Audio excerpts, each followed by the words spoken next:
All right, next up on the Grantland Network is Golden State Warriors second-year guy, Klay Thompson, here in Houston. How you doing? Pretty good. Yeah? Mm-hmm. The obvious place to start is, why are you not in the three-point shootout? They didn't want the finals to be me and Steph, so they wanted to keep it even throughout the rest of the league. Was there really like a discussion? Did they? No. They should. I mean, you guys are 2-3, I think, and made threes or something. Yeah, right? but maybe next year, I don't know. Maybe I guess we gotta both be all-stars one day, but we can always have our own three-point contest. I was gonna say, do you have shooting sometimes competitions? We do, yeah. We always compete with each other in practice. Yeah. Mm-hmm. What's your best spot on the floor? My best three-point spot is probably left corner. Left corner? Mm-hmm. That's the Ray Allen spot. Yeah. He shoots like 60% from the left corner. Yeah, it's unbelievable. But you guys are like, I asked Steph about this when you guys are in New York. You guys don't take a lot of corner threes. You're like in the bottom of the league and bottom really? 3 or 4 in corner threes. And Wow. he didn't know either. He was like, we got to take more. Yeah, we do. That's like a layup. It's the best shot it's that easy. It's a Yeah. layup. If you shot 100 threes from the left corner, how many? What's a good number? If you're a good three-point shooter, I would say 88 to 90. In practice, right? Yeah. There are stories. I was in Dallas over last week, and they have stories about Jason Terry going around and shooting like 97 of 100 in practice. Goodness. Sometimes just crazy stuff like this. They keep track of it, and he has there all the time. Wow. So maybe next year you got him. Did Steph practice? Yeah, I saw him actually. He'd practice, and in his best round, I think it was last night, he made 27. Holy cow! Yeah. You got to make all the money balls too. Yeah, those are big. I would always be paranoid about like dropping, like the process of picking the ball off the rack would make me nervous. Like I don't want to be the guy who starts dropping them everywhere. Yeah, it's different because you're not receiving a pass, so yeah, it's a little different. How's year 2 regular schedule compared to year 1 lockout schedule? Do you feel differently? It feels a little different. You had that full training camp and that preseason, and the lockout schedule though. The end of the season is gonna be totally different because during the lockout was so compressed. Yeah. We had like 20 games, but we didn't have 2 days off between a game for the rest of the season. So this year, it's a lot more downtime between games, but it's still the same grind. I still feel like still play a lot of games, and it's still the same mentality I had last year. Do you feel like it's sort of a bad break to have your rookie year come in a lockout year like that? Is that just you just have to live with it though? Yeah, I looked at it as a positive note. My brother plays minor league baseball, and so I won't have to get to summer like that again in my life as long as he keeps playing baseball, because our schedules don't match. His summertime was this 2 months, and December, January, February. So me, my brother, and my older brother were just living back home again like we were in high school. So. For that fall, it was pretty fun. And, that's cool. That's a good way to look at it. That's so I'll positive never way to get look that at it. time back again, unless there's no lockout. Pray to God there isn't, but that's why I enjoyed the lockout. You got like 5 years until we'll have another lockout. Yeah. Then the owners will come for more of your money. Yeah. Like 5 years. You guys, until the recent slide, have been one of the feel-good stories of the season so far. You're super fun to watch. The crowd is crazy. At what point, we're 50 games in, when I saw Steph and you guys in New York early in the season, he was like, we just got to get to the playoffs. Like, I can't talk about anything other than getting to the playoffs. At what point do you sort of raise the ceiling? Like, do you start having conversations like, we really want to get that number 4 seed, so we have home court in the first round? Is that already going on? I think it is, but we can't get ahead of ourselves because we just have a 5-game skid we got to take care of.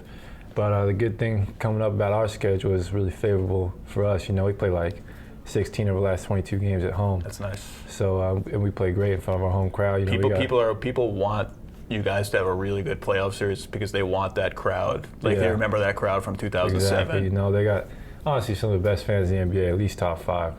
This is always an interesting question for me. Why are they such good fans? What is it about San Francisco and Oakland that make it's legendary? It's like in Utah. Why are the fans there so nasty? Like they have the nastiest fans in the league. Why? I don't know. I just don't. I want to do an Grantland should do an investigation of like why are Utah fans so nasty? Yeah, no, Utah. They've been known about that all the way since the '80s, I think. Yeah. But I don't know what it is about Oakland. I think they just love basketball out there. They really do. Everyone I talk to in Oakland loves the Warriors. Yeah. Sometimes the Lakers come. Last year when we played the Lakers, it was like a home game for the Lakers. So it's so annoying. It's so annoying when all the Kobe guys come out. All the Kobe fans. Right? It's so annoying. It is annoying. This year it changed a lot. You know, They pop the jersey whenever he makes a shot. Yeah, like they did it as well. Exactly. You know, but yeah, like I said, I mean, this year is a lot different. You know, everyone's jumping on the bandwagon, and as long as we keep winning, you know, they'll show up. I mean, they're the most dedicated fans in the NBA. They were there during our season last year. We only won 22 games, so yeah, and they booed the owner. But we won't talk about that. Yeah. Mark Jackson, he and I have talked about how he sort of redesigned the team's defense over the summer, the way you handle pick and rolls up top and on the side. It was really working well. You guys were top 10 defense. Last 5 or 6 games, probably starting with that Houston game, the first one, maybe before that. What is there anything? Is it just tired? Is it just a grind? Did anything change in terms of how you guys are executing? I think we might have just been a little tired going up to the All-Star break. You know, we're really going to use this All-Star break to get away. I mean, that's what Coach Jackson told us. I think if we do that, we can get back to what we were doing. I mean, we gave up something like 112 points a game during that 5-game span. Yeah. I mean, it didn't. Houston hung 140 on you. Yeah, so that'll raise the average. They'll never shoot like that again, though. But I mean, I think we can get back to it. You know, we coming in the year, we didn't have a lot of guys who were known for their defense. You know, except for maybe Andrew. And he called you guys out a little bit after the last. He didn't call you guys out, but he said something about guys got to start standing in front of people, and people took that as he's sort of tweaking his teammates. Do you look at it that way, or do you it's fair game? It's the NBA. It's fair game. I mean, we probably deserved that. You know, we let guys like Jeremy Lin and James Harden, who are great penetrators. You know, we let them get in the key too much, and make plays for others. So we got to get back to what we were doing. That's protecting the paint and making people, make contested jump shots over us. Back to that Houston game. A lot of controversy with Mark Jackson telling you guys to foul so that they couldn't get what would have been the record-breaking three-pointer for most threes made in a game. Did you like that? Did you want to play honest defense and prevent him that way? I respected what Coach Jackson thought about that. We might have been a little biased. We thought they were gunning for the record a little bit. But I mean, more power to them. If we were about to get the record, we would have been doing the same thing. You think so? Yeah, probably. I mean, if you're 2 3-pointers away and we got the shooters. There's no unwritten rule. You can't shoot threes like that in a blowout. I mean, it's probably not good basketball ethics, but we don't make the rules. So I respect where Coach Jackson was coming from. It was unpopular. Twitter was blowing up. I can't believe he's a party pooper. Yeah. Because Patrick Beverley dunked and let your bench hear about it. With a minute left or 2 minutes left. He's been in the game for 2 minutes, so it's you gotta respond to that. And that was cool. I thought Mark Jackson at that point was screw these guys, we're not letting them get it. Yeah, and you could tell Mark was once a player. That's embarrassing for someone to put 140 on you. So and to get a record, we couldn't let him do that. So do you play him again? Do you play him again this season? Yeah, I played him twice. You play him twice more? Yeah. So you just played him again. They beat you in Oakland.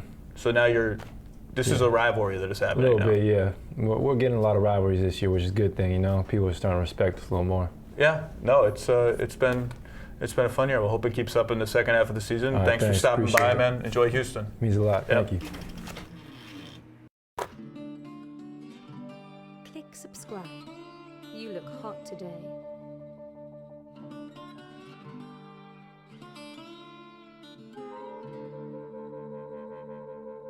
Please stay with me.